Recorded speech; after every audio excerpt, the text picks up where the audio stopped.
recorded, and it will be posted publicly on our website for others to watch back after. Excellent. So good afternoon, everyone, and welcome to Food Cloud Academy's first webinar series. My name is Kerry. I'm the Education Coordinator at Food Cloud, and I'll be the moderator for today's webinar. So this is our fourth and final webinar that Food Cloud is hosting this summer. So I'm going to tell you a little bit about the webinar series and specifically the theme of today's webinar, and then I will introduce our fantastic presenters. So for those of you who are interested in watching back the first three webinars, I'll pop the YouTube or the link to our YouTube channel into the chat box, and you can check it out after. So as I say, before we begin the presentations, I'm going to tell you a little bit about this webinar series and how it came about. Food Cloud Academy is carrying out a 3-year education project, Thrive Together, funded by the Department of the Environment, Climate and Communications Community Climate Action Programme. Our goal is to create a variety of educational tools that support, inspire and empower our interested community, voluntary and food industry network to maximise their potential of surplus food distribution. So we want to provide opportunities for our whole network to go beyond being passive participants in surplus food distribution to become more active and engaged in this important community activity. So to date, we have developed accredited and non-accredited courses with Atlantic Technological University, so ATU. We've developed 4 video and text case studies, which are the focus point of this webinar series. We've also developed a community food sharing toolkit and workshops. So again, I'll pop the link to our website into the chat box, and you can read more about Food Cloud Academy's educational offerings after this webinar. So the webinars themselves, they feature the 4 case studies, and these showcase best practices of surplus food sharing projects. Each case study highlights a specific theme and demonstrates how organisations and communities can come together to create sustainable food sharing practices in different ways. So our 4 themes include education, partnerships, reducing stigma, and also empowerment. So today what we have is 2 presentations focusing on the theme of reducing the stigma of food support. And when we say that, we mean how people design and deliver food support in dignified ways. First, we will have Hamp from Feed Cork in Cork City. And second is Sinead from the Southwest Wexford Family Resource Centre in County Wexford. So after both presentations, we will have a questions and answer session lasting approximately 15 minutes. So if you have any questions or comments throughout the presentation, type them into the chat box and I will put as many as I can to our presenters. So this webinar series, and this webinar in particular, is a wonderful opportunity to learn more and share experiences. So we'd invite you to engage as much as possible in the webinar. But please do remember to keep discussions focused on the webinar. If you have any technical or operational questions related to any Food Cloud service, please reach out directly to the Food Cloud support team. Again, I can pop that link into the chat box if anybody needs it. So with that, we will move on to our first presentation, and I introduce Hamp, a pastor of Cork Church and a founder of Feed Cork. Feed Cork features in our case study showcasing a wonderful food bank model that keeps dignity at the heart of its operations. Feed Cork has also developed an after-school fuel programme and Pathfinder programme. So without any further delay, I will introduce Hamp and invite you to sit back and enjoy the presentation. Thanks, Hamp. Thank you, Kerry. Appreciate it. Good afternoon, everyone. It's good to be here with you. My name is Hamp Sermons. As Kerry said, I work at Feed Cork. We founded what we thought was a small food bank in 2017. Our first initial attendees or clients, I think we had five baskets of food. We partnered with Food Cloud and the Department of Social Protection and the feed program in its early stages in 2017. And we've kind of grown along with that program and along with Food Cloud over the past 7 years. But since then, we've expanded and grown probably through the different things that have happened through COVID, the Ukrainian war, the influx of refugees. We've seen a huge increase of an uptick in Ukrainians accessing our services. Cork has but we've got quite a large cohort of Ukrainians moving to the area. And the cost of living crisis. We initially founded FeedCorp to help people stay in their homes, kind of fighting the other side of homelessness. In Cork City, if you're familiar with it, there's a lot of charities that really cater to homeless people that are out of housing, that maybe on the streets. What we sought to do was work with Food Cloud and provide direct food assistance to families that need emergency food relief to kind of help them stay in their homes. So we're fighting homelessness on the other side to put money back into families' homes. Since we opened, we've done over 60,000 food parcels. We're currently we're hovering. I think in the next slide you'll see it, but we're servicing around 2,000 families or thereabouts with food supports, and we've been able through food surplus program at Food Cloud and the Department of Social Protection and other initiatives through Food Cloud and our own partners, we were able to put around between 6 and 6.5 million, and that's estimated, kind of a conservative estimation of what we've been able to put back into families' homes over the last 7 years, back directly into their budgets, which has helped alleviate some of the pressures and the costs that people have had to go through. As we all have had faced inflation, different services have gone up. We've done probably a little more than 2.5 million meals if you do the estimation of what Feed Cork has been able to do. We've also helped train and start 4 other sites besides ourselves, one in Wexford, one in Clare, West Cork, and Feed Dublin came online last year, beginning of last year, and they're doing primarily the same thing that we're doing. We did out of this program, we started another program, a couple of other programs. Carrie mentioned after school fuel. We work closely with DESH schools, and we provided some Meals on Wheels basically to kids that are suffering from food poverty that have been identified by principals and school aides and officers that work directly with trying to keep children in school that are facing challenging home lives, difficulty, mostly poverty, and all the things that are related to that. So we serve 80 children at the moment. 7 meals every weekend. On Friday, we make home deliveries. We check in on the kids. We work with the parents. That developed into a parental mentorship, kind of like we call it Pathfinders. It's to help parents and support parents as they're dealing with different situations in the home and everything. And the idea is to support the children, kind of help them with the stigma and the effects they're facing around food poverty, and help them stay in school. But it also bridges a really nice gap between keeping school liaison officers um, plugged into families. It gives them a conversational piece that they're able to go in and introduce them to what we do, but also monitor that. So it's helped their connections, which have helped in turn help children attend school more regularly, be supported in school. And there's from what we've heard from our reports and the teachers and school liaison officers, that school attendance is up is great.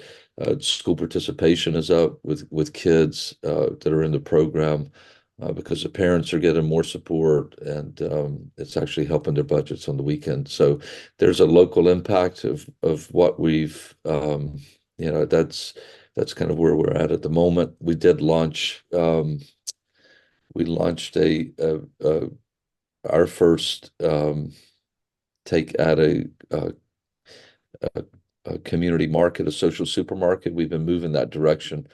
Um, Basically because we feel like it's a better model for us, and we've seen it. We've shadowed a couple of different ones. We were up at Footprints, but we worked primarily with a food bank in Coventry that started a social supermarket, And it ties into what we're talking about today with the dignity aspect of helping families, helping people that are in food poverty. My background is I grew up in food poverty. I grew up in the United States. Obviously, you can hear my accent, but I grew up there in the rural South.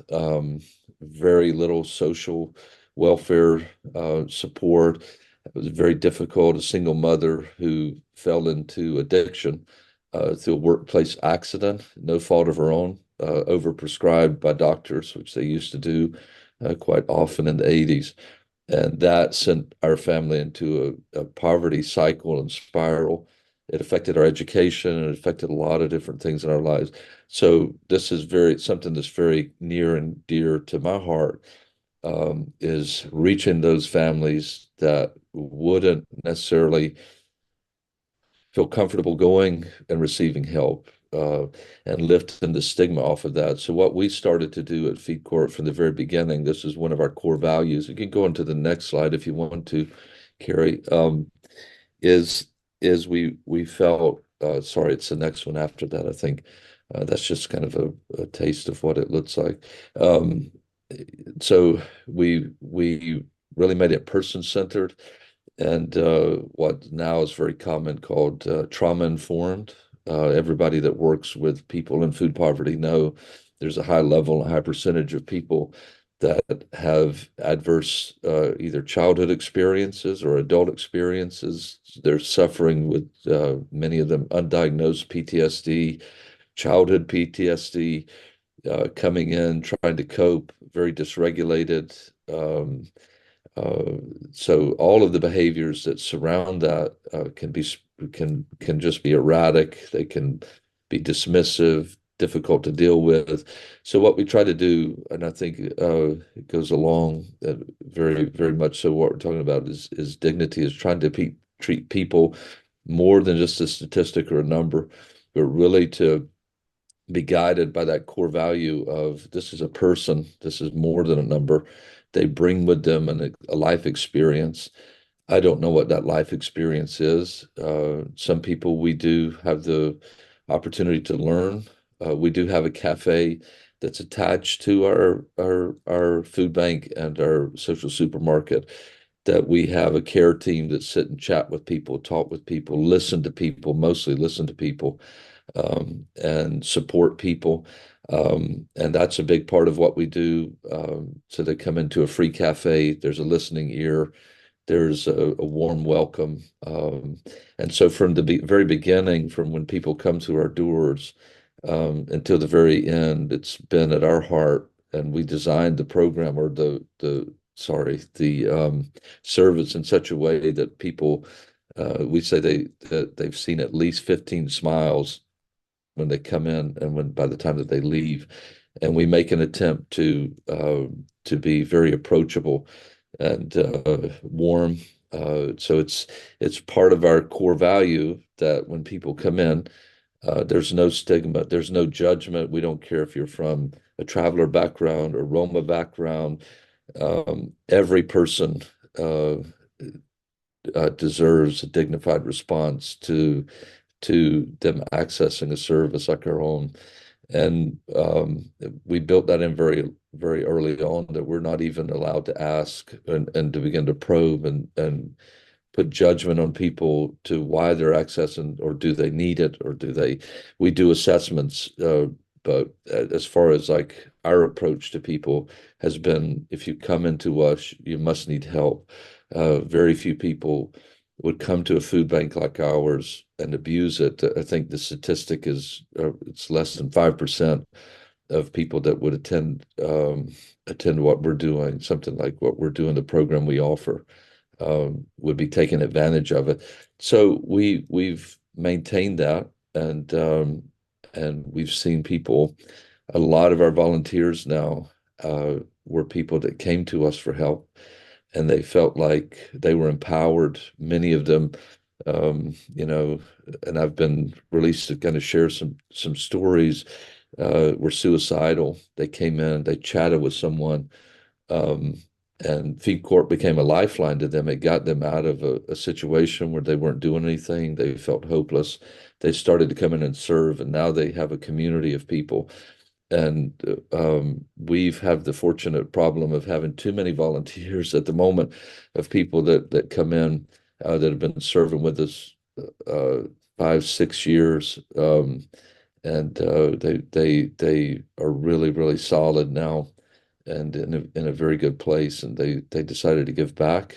Uh, so the idea was to lend a hand and lift a head, and by providing that space of dignity and honoring people where they are, and acknowledging the humanity of people that are too often written off. I was a statistic. My mother was a statistic. She was a single mother with X amount of kids in addiction, and nobody really cares how you got into it, but just the stigma of being an addict alone kind of followed us um, through our schools and our experiences in education, and it was hard.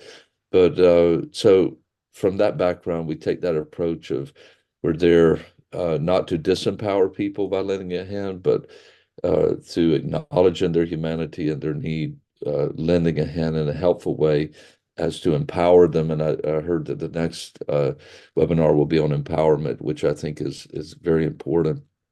And I think that that's a step even that we've taken with the social supermarket, that people are actually able to contribute towards their own help is a very important step for people. And through that, as you empower, as you build that dignity into your program, and build trust with people, and help them in a way that doesn't rob them of their autonomy.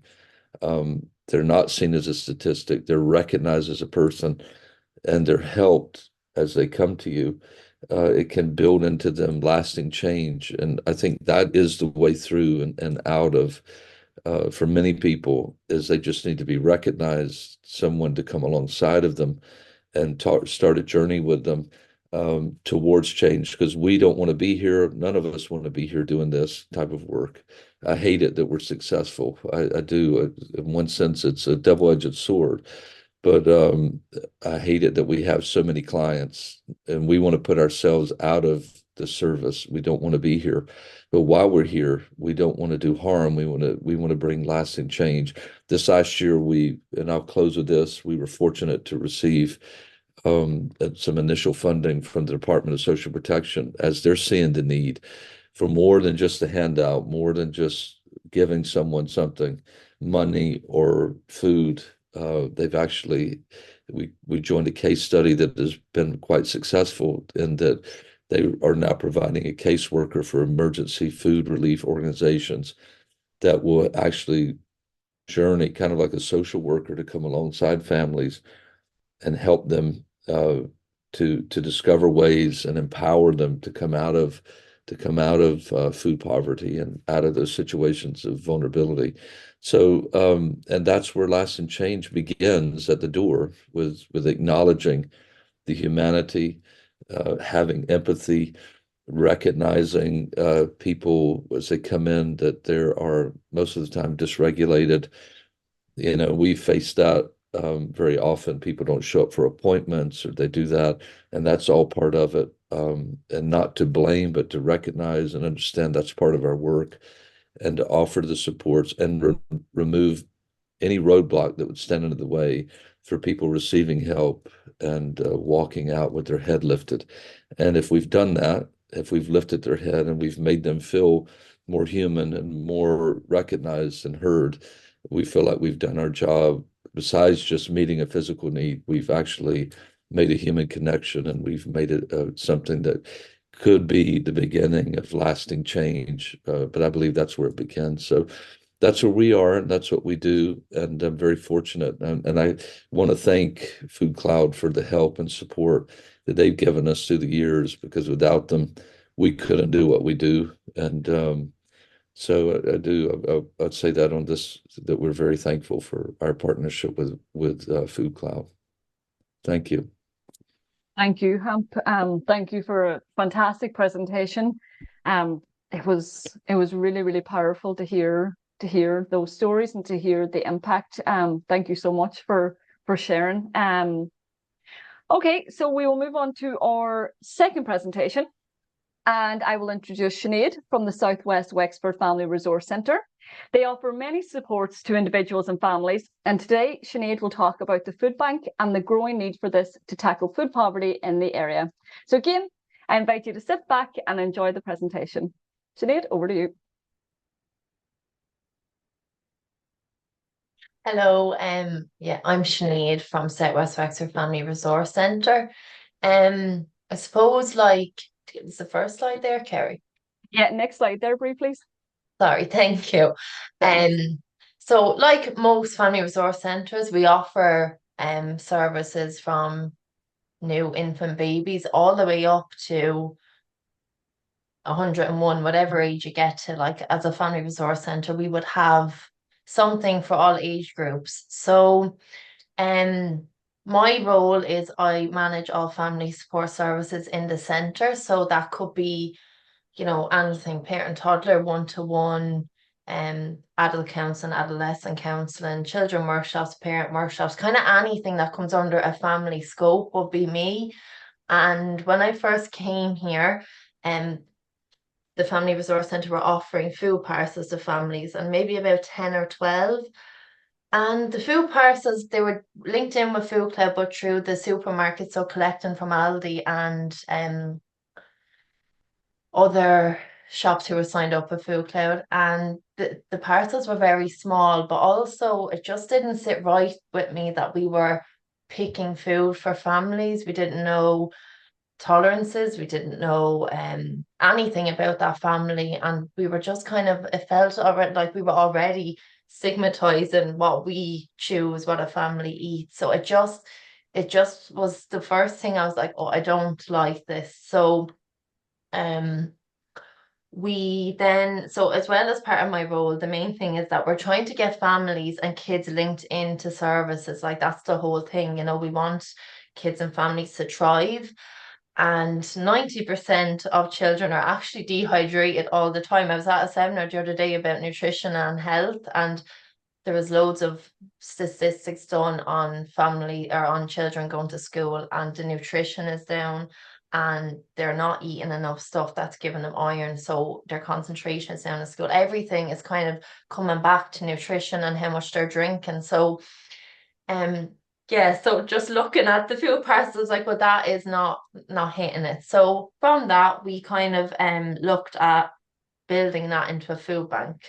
Um so yeah, trying to get the kids and the adults in and the parents and all of that. Like if they're down, the basic needs are food, shelter, warmth. And if that isn't being hit, we're not going to say, oh, come in and do this great parenting program, or, kids come to this mindfulness program. Everything kind of starts with basic needs. So yeah, that's kind of where this we kind of wanted to grow, and we got a food bank in only 2 years ago now. We signed up with the membership. So you can go on to the next one. Thank you. Yeah, so this is very similar. It's actually like a social supermarket kind of ethos as well. Every time someone comes, we take it at face value. If you're coming, you need food. We don't ask for PPS numbers. We don't ask for any kind of personal information like HAMP. If we're taking it, if you're coming, that you need the food service.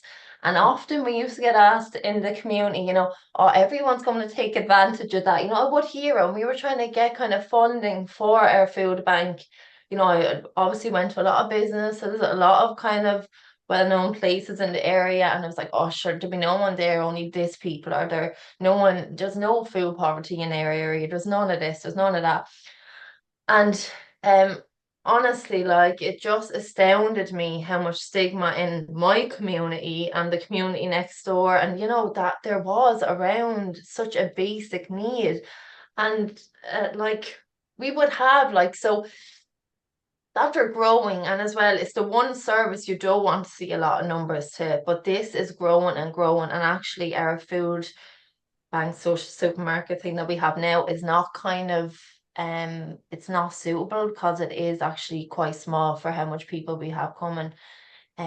Yeah, so the primary function of this service obviously is to allow people the choice of food for their family to pick, all of that, but also it's to really look at, so every single person that comes will be given the chance to, you know, get support, like what else is going on, looking at all aspects of their life if they choose to. Most people do want kind of more wraparound services. So they'll come for food, but then we might find out there's domestic violence, or we might find out that, you know, their child might have a diagnosis of autism. They don't know how to go about sorting it out. Might find out their child's not going to school. So although they're coming for one service, it often needs to that family being brought into the centre in loads of different other ways. They'll always, every single person, no matter who they come, is always treated with dignity. Like it's always, well, you know, as if they're in a shop. We really want them to have an experience that they're coming, that is a really dignified experience for them, because asking for food is just, it's the hardest thing I think any parent could ever, anyone could ever ask for, is to kind of acknowledge that they can't provide food for them or their family. So when they come, we just try and treat them with as much respect as we can and as much dignity. And the whole ethos is that you will be treated like that. And we just, you know, it's just something very close to my heart. So yeah, that's kind of, yeah. So yeah, we can move on to the next one. So that's it. I love it. And yeah. So then when it came to, yeah, so then like we have a very small car park, so we weren't expecting. So we were doing about 20 parcels a week when I first started, and when we opened up the social supermarket, we were just like flabbergasted by how much people were coming. Like we had, you know, we'd have over 150 families using that small food bank a week. And with that, it came a lot of traffic in and out of the centre. So there'd be a lot of kind of cars blocking up the childcare service. There was a lot of things that we weren't expecting that happened. You know, they might park at the church, they could park at a school just to walk up and use the food bank. So we got, you know, some complaints from them, kind of, you know, the schools and our own centre, the childcare service, like that, you know, what are we, you know, does all them people need to use it? Like surely not everyone needs to use it. So yeah, what we're trying to do to reduce the stigma in our community is really try and ask people, you know, I can't understand why everyone is parking there. I can't understand why 10 people are coming down from New Ross, or I can't understand why there's people coming from Wexford. Like it's really like the approach of, well, do you want us to help you understand? Because how lucky is someone not to understand why someone would have to come to use a food bank? So we have yeah, so we've done lots of things. So we've had kind of different community events where the food bank is the main topic. We have spoke to the school. I went up to the school. I went to the prime, like we're surrounded by 6 different schools. So I have approached all of them and spoke to them. There's different community groups that use the centre that just don't understand. Like they didn't understand why we have the food bank. So yeah, and I know this is a bit extreme, but like the Irish famine was another time where Ireland was in crisis with food. And it's something I think they, especially the older groups of women, or that all age groups, when they came, like they kind of got it from listening about their mom or their great grandfather or great whatever, how many years ago it was, that how hard the famine was for Irish people and their ancestors. And when we were speaking about the food bank, it's like, you know, we've such an appreciation and such like empathy for people in the Irish famine, whereas I feel like as a community, our empathy, we're all very solo. Like, you know, I'm fine, so everyone else must be fine. So we're just trying to bring back a community feel that, you know, if you have too much, or if you have too little, if you have too much, you know, is it a case that you could help? Because people are in real crisis. Like it's not something made up for us to talk about. It's real life. We have people coming that, you know, food is something that they can't buy. And even just speaking to all these groups, they were like completely changed their minds on how they were thinking. And they were so, well, they all help now. So all of the community groups and all the schools, everyone helps now. It's just been a complete turnaround and mind blowing to see the difference in you know, their persona on it. So it just has reduced stigma like a lot, like massively, like between all of our community. And then like when we're talking about the food bank, like it's like, you know, people who need to get food or they're homeless, like they know, and it's a hard, they know they're poor. You know, if you're homeless, you obviously know you don't have money. But I was speaking to a man before and he said how I really knew I was at the lowest scale of society is when I had no idea how to change. I don't know how to change the situation I'm in. So like knowledge really is power. So like we're giving knowledge to the community about the food bank, but also to every single customer, we're providing them with knowledge that can help them to change the situation they're in now. Yeah, so on to the last one now.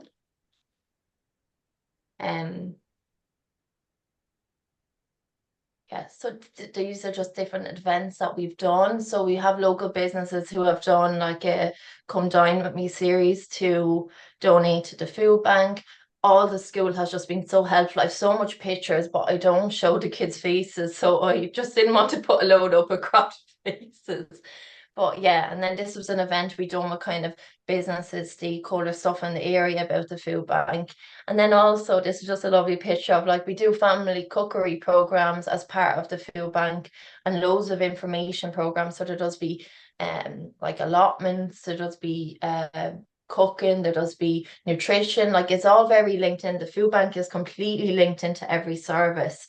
The food we get from Food Cloud you know, it goes to after schools kids, it goes to preschool kids, it goes to our teenage kids, it goes to all the groups in our centre. If we have an abundance of grapes, they might go into the cafe, and then it's just providing so much conversations around food and everything to do with food. And we just want food to bring, you know, food has always been something that has brought people together. You know, we'll share like the whole thing, sharing a loaf of bread. You know, it's just we want to bring that back to our community. So whenever we can, the food bank has just been used as a prime example of how food can be used to bring our community back together. Yeah, I think that's it then. So yeah, thank you. Probably forgot a load of Fantastic, stuff. Sinead. Anyway. Not at all.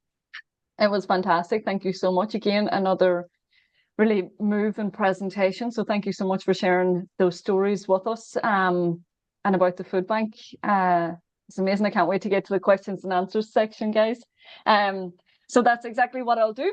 We'll stop sharing the screen now, Brie, and we will move to the questions and answer session. So any questions or comments, pop them into the chat box and we'll put as many as we can to the presenters, please.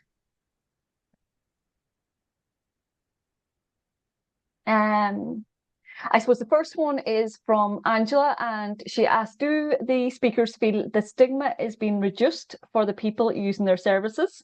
I'm just wondering if Sinead thinks that engagement with community is changing people's attitudes. Yeah, so because the food bank has grown and this is something we're working towards, there has been at times queues, which is completely against the dignity that we want provided. So we are coming up with new ways that people don't queue. But at times, some people actually like queuing because they're after making friendships by coming to the food bank and they meet up with people and they have a coffee in the cafe or they might stand outside the food bank and they have a chat. So, you know, if they feel dignified doing that, that's fine. They don't feel stigmatized. We are constantly giving them feedback sheets for how they, you know, what changes we can make, how they feel, do they feel comfortable coming to the centre? And always it's yes, you know, they do feel comfortable coming to the centre, even with the queues, which I absolutely hate. I really hate the queues, but a lot of them don't seem to mind. And then people that do mind, we work with them, to give them specific appointments or meet them outside of hours or all of that. So yeah, I can't remember the other questions. So I think I just Yeah, not at all. I'll repeat it for you. It's something that I was thinking about myself. So the engagement with the community, is it changing people's attitudes? So you spoke about the community's initial response, and how over time through your engagement with the community, people's attitudes changed. So I suppose just to tell us a little bit more about that is key engagement with the community. I definitely feel like the engagement has helped because instead of, the complaints, now we get the same people ringing us and, I'll pick up 10 things of rice this week if I can, or, I'll volunteer at a trolley station for you, or I will, they want to come back and help. And I just really, that whole stigma of, I can't believe they have that stupid looking thing up there. Who's going to go? Has completely changed to people coming and planting plants around it, and the artwork done on it. Like the whole community has really pulled together to help the food bank. So I just think it was lack of understanding. And once people know, then they can choose whether to still have that belief or choose to accept. So maybe what I'm hearing is the way it is. So for us, we've had a really positive response from Excellent. the engagement. Hope that Yeah, answers. no, that's fantastic. And when you speak about it, it almost sounds like an education piece, like a raising awareness piece. Did that form part of the engagement strategy with the community? Yeah. Well, like stigma as a whole is a set of people's negative beliefs about something. And there was that. And the only way you can kind of, get into people's beliefs is by talking and educating, I suppose. Yeah. And, we're very rural here. So everything is always hidden. Like, no, everything is, I'm fine, I'm grand, there's no issues. Everything is very hidden down where we are. So, and it just took kind of us reaching out, and it mightn't have been, sometimes it was just me, just I knew that there was something on and go in and, oh well, do you know about the food bank, and hearing their response and then having a chat. So yeah, I don't know if I Yeah, answered that. I feel excellent. like I'm going off. Yeah, no, not at all. Hamp, I no, as you know, I visited Big Cork many times, and I suppose each time I'm blown away by the experience and what you guys do. So hearing just about the growth in what you're offering and the ways in which you're doing it, how do you maintain dignity at the center of everything, given the growth that you're going through? I think our like our changes have always been deeply anchored in that. So as we grow, any changes we've made, I always tell our volunteers that we always fall forward. If we fall, we fall. Like, we might get this wrong or that wrong. Like dealing with cues, like Sinead, that was an excellent thing. Like when we first opened, we didn't know how, we didn't have the manpower to deal with 200 people showing up on the day in 2 hours. And how do you process them without cues? And they were wrapped around the block. And this wasn't what we wanted at all. And so then it became an appointment system. And then it became 2 days over instead of one day and 2 days. And so I think that whatever change we've made, we've always protected that. And I think that everybody's on board with that. I think that that's at the heart of everything we do. So if we do make changes, like just recently, we were very fortunate. We in launching the social supermarket, we reached out to Lidl and to my shock, they said, we're going to give you a whole store. We're going to kit you out with everything. You're talking a huge amount of kit, and we were blown away by their generosity. And then like it went from being people coming in and the choices put before them, because you have to process those people very quickly. And we did the best we could with that.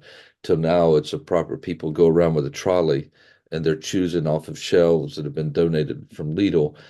And I think that we didn't know how that was going to go over with people, but the feedback from people was just like, it was another step in the right direction. So I think as long as you're anchored to that core value, you can grow in the right ways that you need to grow, and if you're mindful of that, and if it's client centered, which we're very much client centered, whatever approach we take is definitely geared towards how are the clients going to feel about this? How are they going to respond to this? And and then the volunteers, that was the second thing.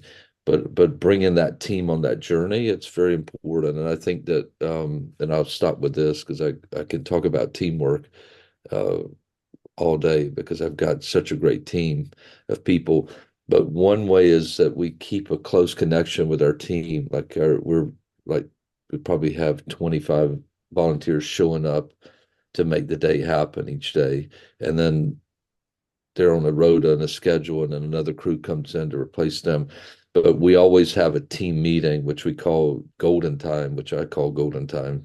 I don't know if anybody else does, but it's in my mind, it's set apart that we're instilling those values into our team. So as more people are added, everybody on that team has the same core values from the top down. So when people step in to volunteer, they go through a process, an induction.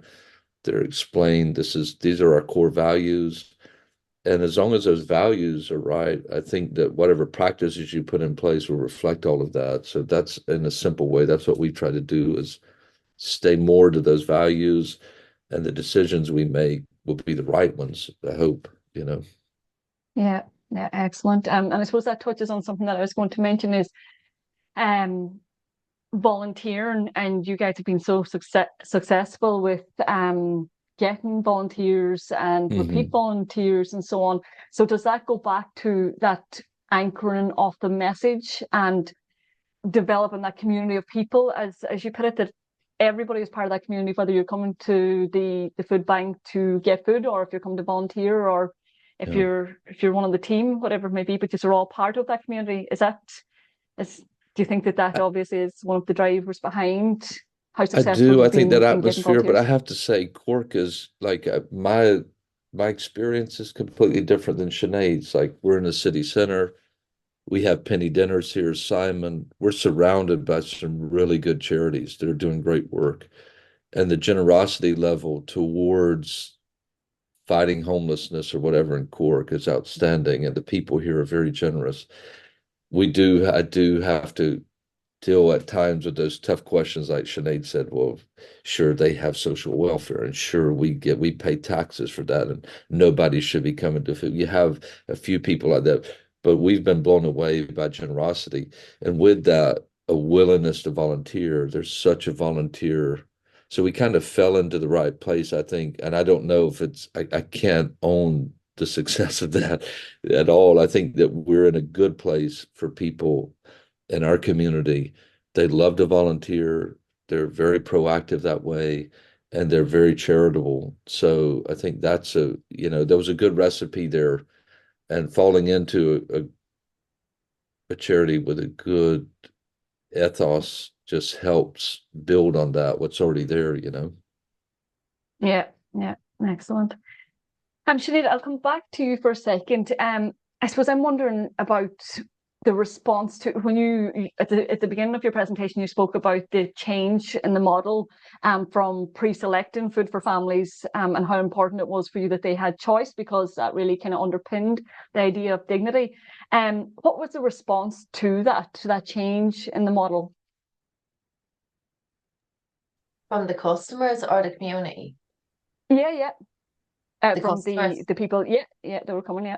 well, they were thrilled. I mean, they, because they would bring stuff back, like, everyone, like, there was just a persona that these people who were getting food bank were just wanting everything, but and then, they would actually just say we gave them a parcel and there was, what a cornflakes and they didn't eat cornflakes. They bring it back the next week, and as the more people kind of got working on it, they were like, oh my God, you know, it just completely changed your mind on who these people were, that they were humans trying to, you know, we're all humans. And like, yeah, so when we changed the how we were giving out food, I just think obviously the people who were already engaging were delighted because they got to pick and got to choose.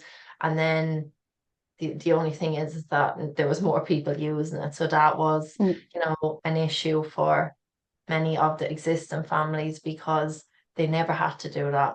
Whereas now there was 100 people as besides the 30 where they're all appointment based. So yeah, that was kind of hard to get used to, but overall they were much happier with how we were giving the food. It was just, or how they were able to select and choose. I suppose it was just that they might have to wait now was an issue, but we are constantly working on how the food bank is going to work for everyone with their feedback. We want it to work for the people using it. That's who it's meant to work Mm. for. So yeah. Yeah, excellent. Thank you. I suppose just I was really interested when you said about the family cook classes, is it? Yeah. Cooking classes and the growing space and so on. And I think it was followed on with you saying that it's starting the conversation around food and how important starting that conversation is. Could you just tell us a wee bit more about that idea of how you got the family cooking classes and how you got buy-in for them and got people involved just in those other additional kind of ways of food, Yeah. working with food? So every week, like we try to put out recipes depending on what stock we have that, you know, families can make. And that just, you know, started up conversations. Well, I never made spaghetti bolognese or I never made banana bread or anything like that. And it was like, well, would you like to learn? Like, would you be interested if we got a cooking facility? Would you come along? They were like, yeah, we'd love it. And I'd love to do it with Bobby or whoever, like teach him, because I never taught my child or my teenager how to cook. I'd love to do it together. So it just kind of came from that. There was a very willingness for them wanting to know how to cook. You know, it's a really basic skill that I had to teach myself. Like, so it is something that I think that if you can do and cooking together and everything, it was just such a beautiful thing. So we've done it once, so we're going to try to do it again now before Christmas, like a Christmas family cooking series. Excellent. And yeah, and then with the growing, but like the food bank is located right beside a greenhouse. So that in itself, you know, teenagers honestly have no idea how a carrot gets on their plate. A lot of our teens, like, they're like, what they grow in fields, like, yeah. So with our youths, like, we do herb growing with them, and we would speak a lot about growing veg with our teens, and then with our parents and our families and whoever uses the food bank. You know, we're trying to make families sustainable, that they can learn to grow their own vegetables at home, that you know you can, you know, produce your own carrots, or you can produce your own, even if you don't have space, you know, it is doable no matter what your living situation or whatever it is, you can do that. So we get Mhm. speakers and stuff in to talk to them about growing vegetables, everything like that. And a lot of them have started to grow their own veg. So yeah. Mhm. Excellent. Fantastic. I think that there's no more questions, I don't think, in the chat box. I suppose I will just finish up with maybe just quickly asking Sinead, and I think we have touched on it already, but for anybody who is thinking of setting up a new project, maybe a food bank or whatever it may be, and they're really focusing on the dignity aspect and keeping that at their core, what would be the one piece of advice that you would give them, or maybe even a challenge, whatever way you want to look at it? Yeah. Like, for me, it is just empathy. If you were the person who was going to get food, how would you like to be treated? How would you like your experience to be? How would, from the minute you ring someone to say, I need food, from the minute you get somewhere to collect food, it's a whole, you know, experience for someone. And from whoever answers the phone call here to when they collect their food, that whole experience needs to be kept dignified for the person and Mhm. respectful and empathetic and non-judgmental and all them things. That has to be, because if you're not doing that, the food doesn't, no one's going to come for food if they're treated wrong, Yeah. So Of course. just it has to be like what experience. That's how that's how me and like us as a team, like how if we were asking for food, how we would like to be treated, and that is kind of just our kind of core, kind of how we keep dignity in place. Excellent, Sinead. Thank you. And Tamp, I'll put it to you as well, and we'll conclude with that. As I say, just somebody setting up wants to have dignity at the core of what they develop. What advice would you give them? Yeah, I totally agree with Sinead. I can't answer it any better than her. I think she's done brilliant. That empathy, um, that is so important um, that you're not allowed to judge. And I'll share one story with you because we're all tempted. We're human, right? We're so human. You can have those ideals and you can be idealistic, but also just getting to know people that come into you and listening to people is very important. I know when I started a food bank in the States in 2008 in my community because everybody knows that the housing crisis over here was a little bit different, but there was a huge housing crisis. Many people were out of work. And but this lesson I learned, there were so many people accessing food. And and I was because I had a large again was working with a lot of volunteers in a team, and I was always combating that they don't deserve, they don't look at the way they're dressed. They're coming in here, and you're constantly trying to instill a culture of no judgment. And I found myself fighting that, fighting against that. And I really didn't feel it, but one day this guy came in. He drove up in a Land Rover. He's wearing brand new New Balance shoes. He's dressed very well. He came in and I found this thing rise up in my heart. And it's like, what is he doing here? Out here, and I felt that same feeling that all of us would feel if we saw someone accessing something we felt like, oh, he's just, he shouldn't really be here. And I let it go. And then I thought, I'm not going to say anything, but I felt that way. He showed up again the next week. I thought, you know what? I'm going to talk to this guy, but it wasn't it properly in the right heart. I was like, I'm going to find out. If I find out he doesn't need it, I'm going to tell him never to come back. So I didn't have the right attitude, but I started talking with him, and lo and behold, this guy was early 60s. Um, just before the crash of 2008, he had open heart surgery. He was at the top of his field. I think he was 58. He had open heart surgery. When he went back onto the job market, I mean, at that time, there were 3,000 people applying at McDonald's with absolute every credential you could imagine. So he was excused from his job and he lost everything. So he came in the same clothes that he wore before the crash, came in the same car he drove before the crash, but he really needed it. But it really was a valuable lesson to me. And ever since then, when people come in, it's really helped me to push against that and say, you know what, I can't let that way in of thinking in, and having empathy, meeting people where they are, is so vital and so important with non-judgment. And I think it makes for success in that. Yeah. Yeah. Excellent. Excellent.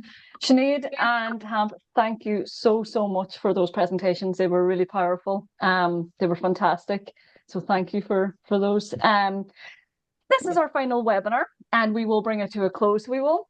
And I'd like to thank you all once again for joining us each month. And I hope you've learned a lot, and importantly, that you have been inspired to take action in your own communities. As we always say, we can all be agents of change. So all the 4 webinars are available and will be available. The last one will be available on the YouTube channel. And to read the case studies, you can check out the Food Cloud Academy. We posted the link in the chat box. But once again, to our presenters, thank you so much. And to you guys for coming every month, thank you so, so much. We really appreciated it. Have a great afternoon. And thank you once again. Thanks, bye-bye. Everyone. Bye. Thanks, Bye-bye. Sinead. Thanks, Sam. Bye, guys. Bye. Thank you. Thank you. Carrie, I hope that was good. I hope that you feel like that